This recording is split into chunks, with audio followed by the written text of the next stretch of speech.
Os destaques da semana entre os julgamentos do plenário do Supremo Tribunal Federal você sempre confere aqui na TV Justiça.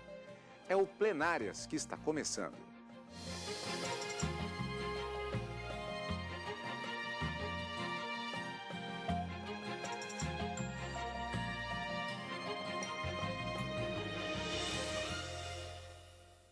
Hoje, agora, com os destaques das sessões dos dias 12 e 13 de junho de 2013. Karina, houve outros julgamentos na semana, mas na realidade o grande destaque é o mandado de segurança que trata de matéria eleitoral, processo que na verdade já está em debate desde a semana passada. Exatamente. A semana passada o ministro Gilmar Mendes fez o relatório desse mandado de segurança e abriu a palavra para sustentações orais das defesas, inclusive a MIT e CURI, que foram incorporados e que foram deferidos o seu ingresso nesse mandado de segurança, e também falou o Ministério Público. Com o adiantado da hora, a sessão foi suspensa e retomada essa semana nas sessões tanto da quarta como da quinta-feira dessa semana, e ainda não terminou. Pois é. Então, um debate importante no plenário do Supremo Tribunal Federal. Vamos ver todos os detalhes no decorrer do nosso programa de hoje. A decisão sobre se a Corte mantém ou não paralisada a tramitação de projetos de lei sobre criação de novos partidos políticos no país. A repórter Mara Martinez está acompanhando este julgamento que começou, como já dissemos, ainda na semana passada no plenário do STF. O relatório e a sustentação oral dos advogados foi apresentado na sessão do dia 5, quarta-feira, da semana passada. Mas, Karina, antes de assistirmos a reportagem da Mara, naquela ocasião houve debates sobre um agravo apresentado sobre a participação de Amit Curi. Vamos recordar o que foi isso? Foi um agravo apresentado pela União contra a decisão do ministro Gilmar Mendes, que aceitava esses chamados amigos da Corte no mandado de segurança. O que se argumentava era que o mandado de segurança não seria uma ação cabível para discutir controle de constitucionalidade e que essa figura do amigo da Corte, do amicus curiae, não poderia ser aplicada nesse mandado de segurança individual. O ministro Gilmar Mendes manteve o seu posicionamento, entendendo que era possível sim o ingresso, porque se tratava não só de um direito público subjetivo, mas de um direito dentro do parlamento que deveria ser analisado, e permitiu que os amigos da Corte, que os Amit Curiae, ingressassem no mandado de segurança para se manifestarem. E uma longa discussão acabou sendo promovida no plenário e, por maioria, ficou confirmada a decisão do ministro Marco Aurélio, negando, portanto, provimento ao agravo regimental da União. Pois é, do que se trata este tema, do que se trata este processo, este mandado de segurança e este projeto que tramita no Congresso Nacional e que gera tanto debate no Poder Judiciário. Vamos ver os detalhes deste processo, portanto, na reportagem de Mara Martinez. Em abril, o ministro Gilmar Mendes, relator do caso, determinou a interrupção em caráter liminar da tramitação do texto no Senado que pretende alterar as regras de criação de novos partidos. O senador Rodrigo Hollenberg ajuizou no Supremo Tribunal Federal um mandado de segurança contra este projeto de lei. Quando entendemos que o Congresso está descumprindo a Constituição, há uma decisão recente do Supremo Tribunal Federal interpretando o alcance do princípio da liberdade de organização partidária, e no nosso entendimento nós não podemos modificar por uma lei ordinária um entendimento do Supremo, uma interpretação do Supremo sobre a Constituição, especialmente porque esse entendimento vai trazer prejuízos materiais irreparáveis aos partidos que estão em formação. A defesa do senador Rodrigo Hollenberg argumentou que é inconstitucional porque impede o pluralismo político e pode prejudicar o direito das minorias parlamentares. Interesses majoritários não podem se sobrepor e gerarem o esmagamento das legítimas expectativas e dos sonhos de lideranças políticas que buscam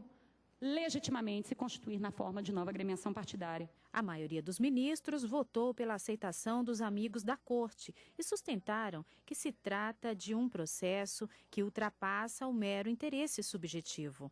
De acordo com os ministros, o fato em questão interessa a toda a sociedade.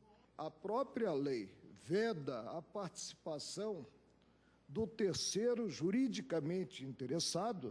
Não podemos acionar a legislação que dispõe sobre o processo subjetivo e sobre o processo objetivo para entender que o denominado amigo da Corte pode participar desse processo, dessa ação nobre, reconheço, que é o mandado de segurança, voltada à proteção de direito individual. O projeto de lei já aprovado na Câmara dos Deputados dificulta a criação de novos partidos porque limita o acesso ao tempo de propaganda eleitoral no rádio e na televisão e ao fundo partidário, principal fonte de renda dos partidos.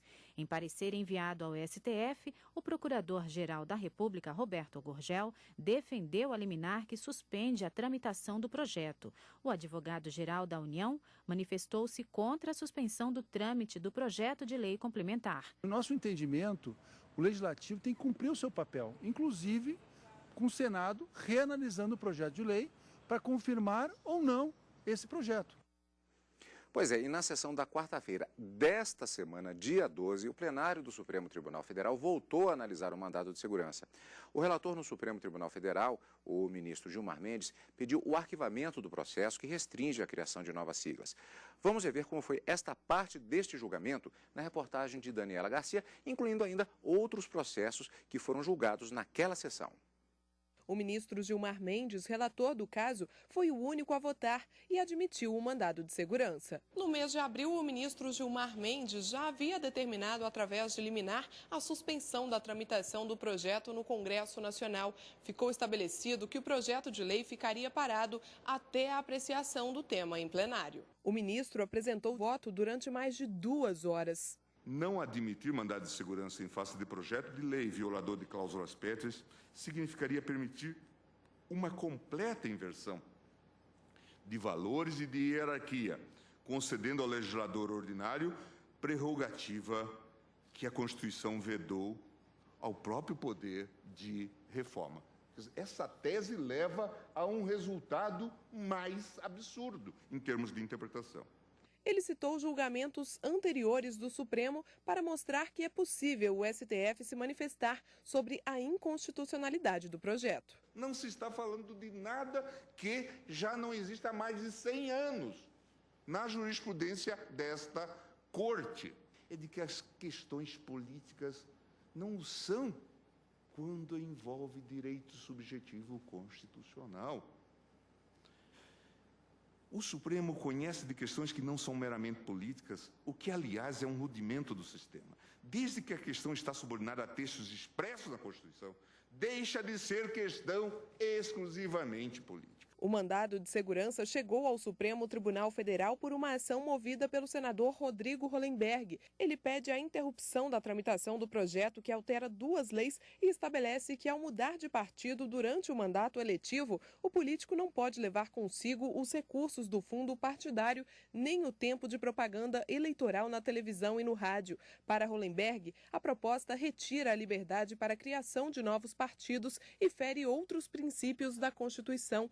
Nesta quarta-feira, os ministros do STF ainda analisaram 3 embargos de declaração em recursos extraordinários que tratam de questões envolvendo isenção e extinção de créditos relacionados ao IPI. O Supremo manteve as decisões anteriores e acolheu parcialmente apenas um dos embargos. Detalhando, portanto, estamos falando do mandado de segurança 32.033, Rodrigo Sobral Hollenberg versus presidentes da Câmara dos Deputados e do Senado Federal. Mandado de segurança com pedido de liminar com o objetivo, vamos rever, portanto, esses detalhes, para sustar a tramitação do PL número 4.470 de 2012, esse é o número na Câmara dos Deputados, e atualmente PLC número 14 de 2013, o número do projeto no Senado Federal. O objetivo seria a alteração das leis 9.096, de 95, e 9.504, de 97, estabelecendo o seguinte, que a migração partidária que ocorrer durante a legislatura não importaria em transferência de recursos do fundo partidário e do horário de propaganda eleitoral no rádio e na televisão. Karina, especificamente, falamos dia 12 de junho, portanto, de 2013, agora são os destaques da semana, só revisando, insistindo nos detalhes. Semana passada tivemos a movimentação, aquele agravo que foi apresentado sobre a participação dos amici curiae, a apresentação do voto do relator. Nessa fase aqui agora, está se falando, na realidade, do controle de constitucionalidade, da possibilidade de controle de constitucionalidade do Poder Judiciário em projeto de tramitação no Congresso Nacional. Trata-se do controle de constitucionalidade preventivo. Preventivo antes mesmo que a lei exista definitivamente. Então, o que está sendo discutido é um projeto de lei. Esse projeto de lei pode transformar-se numa lei complementar apta a obrigar a todos e trazer essas inovações? Ou o Poder Judiciário pode interferir nessa tramitação e suspender a tramitação, determinar o arquivamento do projeto de lei? Então, quando a grande discussão que girou em torno desse tema nessa semana foi também envolvendo essa questão. Até que ponto o Poder Judiciário pode interferir nessas questões políticas, se pode ou se não pode? Para o ministro Gilmar Mendes, ficou claro que há a possibilidade, sim, desse controle preventivo de constitucionalidade, mesmo em se tratando de projeto de lei, porque aqui estaria em jogo não apenas o direito do próprio senador, mas o direito das minorias também de serem tratadas de forma igualitária, de que esse projeto de lei, da forma como está redigido, poderia prejudicar, de uma certa forma, o pluralismo político, alguns princípios constitucionais, e que isso seria violador da Constituição. Então, por que não já interromper, fazer arquivar esse projeto de lei, ao invés de deixá-lo tramitar e virar uma lei que, no futuro, poderá ser objeto de uma ação direta de inconstitucionalidade? Essa foi a teoria aventada pelo ministro Gilmar Mendes, que acabou concedendo a segurança e aceitando o mandado de segurança, confirmando, portanto, a liminar que havia deferido anteriormente. Vamos rever trecho do voto, portanto, do relator ministro Gilmar Mendes. A decisão do Supremo, confirmando a liminar nesse mandado de segurança, antes de significar ingerência indevida na atuação do Poder Legislativo, a meu ver, representa imprescindível caráter de proteção da regularidade do processo democrático, do direito fundamental de participação política e de criação de legendas, de proteção das minorias face ao poder das maiorias políticas e da preservação da igualdade de chances essencial às democracias. Eu encerro, presidente, dizendo o seguinte: além de todas as considerações anteriores, é importante salientar que o tema não é novo nesta Corte. O julgamento das ADINs 1351 e 1354, o Supremo, por unanimidade, declarou a inconstitucionalidade de lei que visava restringir o funcionamento parlamentar por meio da adoção de uma cláusula de desempenho. Já mencionei isso aqui. No julgamento, mencionei em obiter dictum que o sistema político brasileiro passava por uma crise, que a intensa migração de parlamentares de uma legenda para outra estava a merecer maior atenção, uma vez que poderia significar afronta à vontade do eleitor. Em momento posterior, o Supremo afirmou que a fidelidade partidária decorria do sistema eleitoral adotado, bem como de outras regras e princípios constitucionais. No julgamento dos referidos mandados de segurança, salientei que a fidelidade partidária condicionava o processo democrático ao impor normas de preservação dos vínculos políticos e ideológicos entre eleitores, eleitos e partidos. Nesse sentido, o transfugismo partidário excessivo que se estava a vivenciar contaminava todo o processo democrático, gerando repercussões negativas sobre o funcionamento parlamentar dos partidos. Pois é, foi a continuação do julgamento, portanto, do mandado de segurança, que voltou a ser debatido pelos ministros na sessão plenária da quinta-feira. É o que você vai ver no próximo bloco do Plenárias.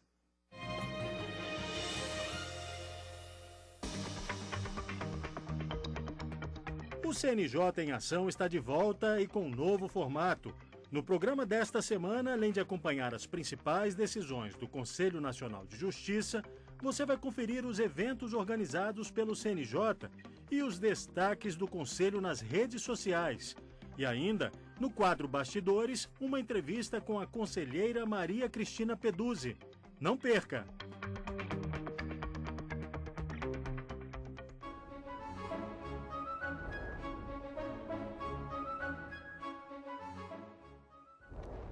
O arquivo do Supremo Tribunal Federal guarda processos que são peças de momentos importantes do país. É o caso de alguns habeas corpus impetrados para garantir o direito de ir e vir de anônimos ou figuras famosas. Em 1893, A revolta da Armada estourava no Brasil. Os oficiais da Marinha iniciaram um movimento de oposição ao então presidente Floriano Peixoto. O jurista Rui Barbosa entrou com um pedido de habeas corpus para devolver a liberdade a mais de 40 marinheiros acusados de participação na revolta. Os presos foram libertados. Outro habeas corpus foi impetrado durante o tenentismo, em 1926, e pedia a liberdade de militares envolvidos no movimento. O documento relata a falta de condições nas quais se encontravam os presos, consideradas pelo advogado como desumanas. As fotos usadas como provas estão no arquivo do Supremo. O HC de número 26.155 foi em favor da alemã Maria Prestes, também conhecida como Olga Benário, mulher de Júlio Prestes, político e militar brasileiro, presa por ter participado da intentona comunista. Olga pedia para não ser deportada para a Alemanha. O ex-presidente Juscelino Kubitschek também tem um habeas corpus no STF a seu favor. Os advogados de JK pediam o fim da coação ilegal dos inquéritos policiais. Alegavam que ele estava sendo perseguido pelo governo instalado no país desde 1964.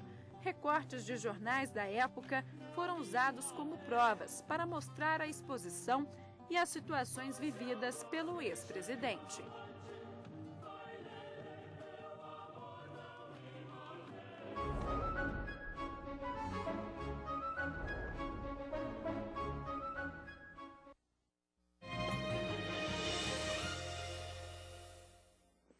Estamos de volta para o segundo bloco do nosso programa Plenárias de hoje.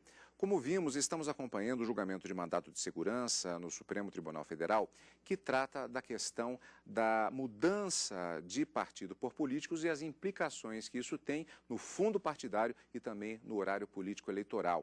Como vimos no final do bloco anterior, na sessão plenária da quarta-feira, dia 12 de junho de 2013, nós tivemos a apresentação do voto do relator ministro Gilmar Mendes. O Supremo Tribunal Federal retomou na sessão de quinta-feira, dia 13, à tarde, o julgamento do mandado de segurança contra esse projeto que cria restrições a novos partidos.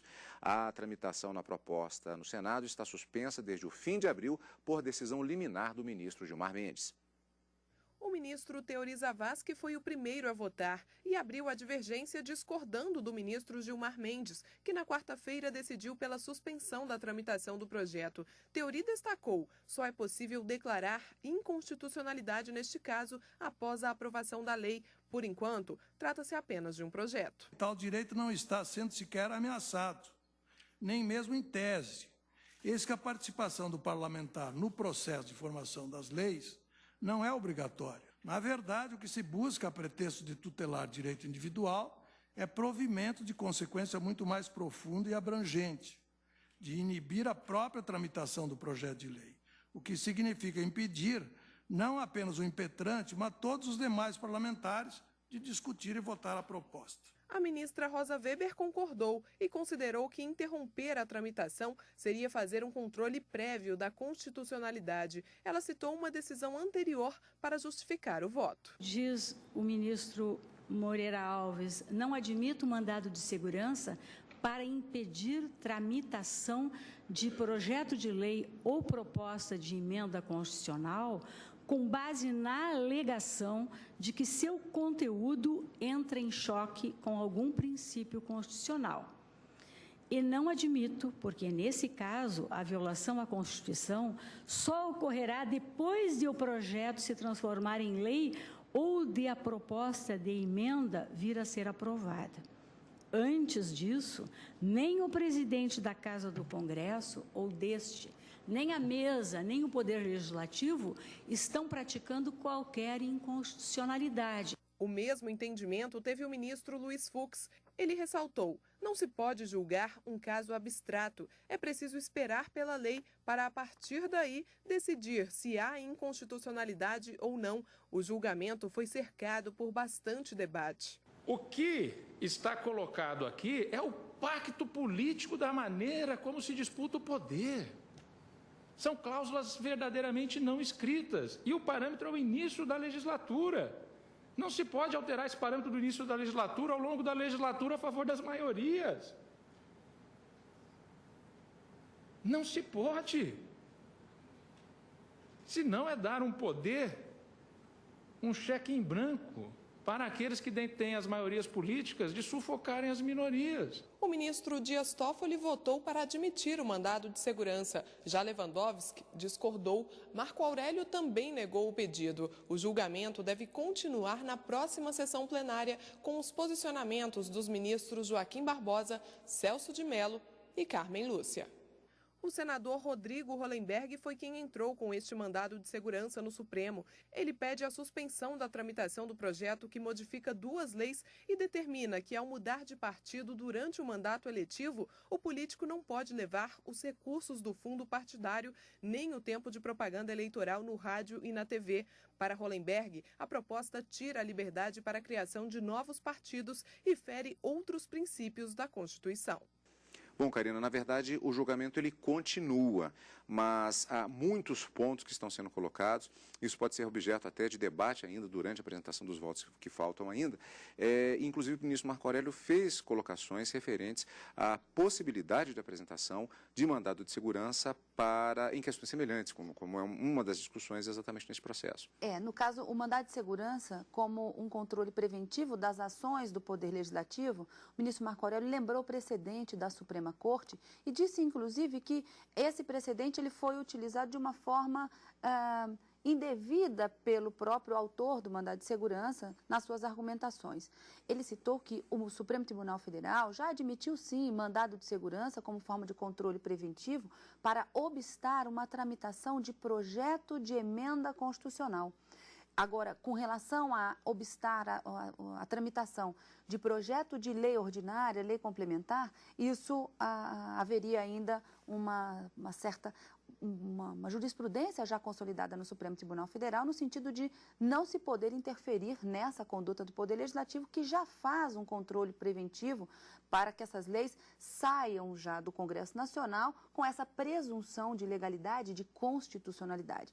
Então, o que diz a Constituição acerca das emendas constitucionais, puxando um gancho na decisão do ministro Marco Aurélio? A Constituição diz que são cláusulas pétreas e que não pode haver sequer deliberação de proposta de emenda constitucional que tenda a abolir, que tenda a extinguir, a retirar da Constituição a forma federativa do Estado, o voto direto, secreto, universal e periódico, né? Aos próprios direitos fundamentais, direitos e garantias fundamentais. Então, com relação a determinados assuntos, sequer uma proposta de emenda poderia tramitar no Congresso Nacional. E no caso aqui desse mandado de segurança, não trata-se de proposta de emenda, e sim de uma proposta de lei complementar. Então, num primeiro momento, o ministro Marco Aurélio, ele entende que a via mandamental, a via da ação do mandado de segurança não é a mais correta para se trazer o problema ao Supremo Tribunal Federal e não chega sequer a conhecer do mandado de segurança. Mas vencido nesse ponto, como já haviam votado os ministros anteriores, inclusive que abriram a divergência conhecendo da ação, ele também denegava a segurança, entendia que não deveria ser suspenso a tramitação desse projeto de lei. E num voto também longo, bastante fundamentado, trazendo jurisprudência, ele acabou entendendo dessa forma. Não há que se falar agora nesse controle preventivo. Amanhã ou depois, quando a lei vier a ser promulgada e passar a valer efetivamente, ela pode até vir a ser alvo de uma ação direta de inconstitucionalidade, mas isso no momento posterior, e aí sim que o Supremo poderá se debruçar sobre essa questão. Antes, não há que se falar nesse controle preventivo pelo Poder Judiciário. Pois é, e o julgamento ele continua, portanto, no plenário do Supremo Tribunal Federal. Você vai continuar acompanhando ao vivo as sessões plenárias, é claro, como sempre, do Supremo Tribunal Federal e os principais momentos, como sempre também, nos nossos finais de semana no Plenárias. E hoje também nós destacamos a expectativa que existe para a semana que vem, mais exatamente nos dias 17 e 24 de junho, já portanto na outra semana ainda, agora de 2013, a partir das 14h acontecerá mais uma audiência pública nestas segundas-feiras para se debater os pontos de vista econômico, político, social e cultural envolvidos no sistema de financiamento de campanhas eleitorais vigentes, a ser analisado na Ação Direta de Inconstitucionalidade 4.650. As duas sessões vão acontecer na sala de sessões da primeira turma do Supremo Tribunal Federal. A audiência pública foi convocada pelo ministro Luiz Fux, relator da ação direta de inconstitucionalidade, que deu uma entrevista exclusiva para a TV Justiça sobre este tema. Essa é a grande preocupação e o móvel dessa ação direta de inconstitucionalidade, porquanto o que a Ordem dos Advogados menciona com razões do seu pedido é de que essa influência do poder econômico ela tem levado, digamos assim, a pactos pouco republicanos que antecedem as eleições e que acabam influindo nas mesmas, né? De sorte que essa preocupação é uma delas sobre a qual vai gravitar os debates da audiência pública. Essa é exatamente uma questão interdisciplinar, de conhecimento específico dos gestores dos fundos partidários e que serão expositores na audiência pública, trazendo ao judiciário exatamente essas questões que extrapolam conhecimento jurídico, como essa específica sobre ser suficiente o dinheiro do fundo partidário, por exemplo, de um partido pequeno para financiar as eleições e manter a igualdade entre as agremiações partidárias. Essa é uma das questões que nós vamos colocar no debate da própria ADI no plenário, sobre se esta limitação à possibilidade de doação, ela de alguma maneira infringiria cláusulas contratuais da soberania popular, do pluripartidarismo político, do exercício da cidadania, enfim, vários valores que a Constituição enumera que serão debatidos, mas sempre à luz de outros elementos de informação que serão trazidos por cientistas políticos, técnicos, enfim. Foram, digamos assim, convocados alguns expositores, outros se apresentaram para expor. Há expositores de todos os partidos, há expositores que trabalharam intimamente na elaboração da lei e, sem prejuízo, nós vamos ouvir a voz da sociedade, porque, na verdade, essa não é uma questão só jurídica, essa é uma questão sobre a qual gravitam valores sociais. Então, para que nós possamos, nós, o Supremo, conferirmos legitimação democrática, que o povo tenha confiança na decisão que nós vamos proferir, é preciso que nós também ouçamos as vozes sociais quando essas decisões não perpassam apenas por um critério meramente jurídico. O direito, o juiz sabe, mas ele não tem esse conhecimento enciclopédico que virá através de cientistas políticos, jornalistas, membros de partidos políticos, gestores de fundos partidários, institutos de transparência Brasil, Instituto Ético, enfim, vai ser um debate riquíssimo que vai acrescentar bastante sobre essa solução acerca de um problema que, como eu já disse, não é estritamente um problema jurídico, é um problema que está intimamente ligado à expectativa da sociedade em relação à rigidez do processo eleitoral. A audiência pública será transmitida ao vivo pela TV Justiça.